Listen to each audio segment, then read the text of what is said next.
So I established the vitreoretinal service at the Oxford Eye Hospital some years ago. And in vitreoretinal surgery, it's used to treat retinal detachments.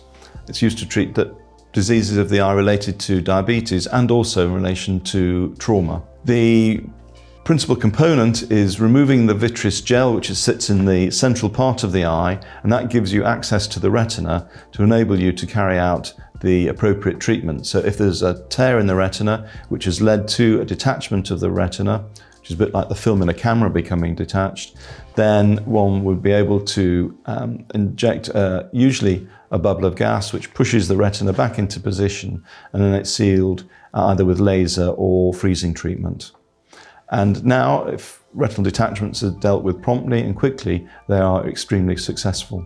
Another component of vitreoretinal surgery is if you have scar tissue on the surface of the retina. So if your vision is distorted as opposed to being blurred, which may be related to a cataract, if it's distorted, that could be due to scar tissue, which is possible to remove the scar tissue, which is a bit like cling film, which has become crumpled up.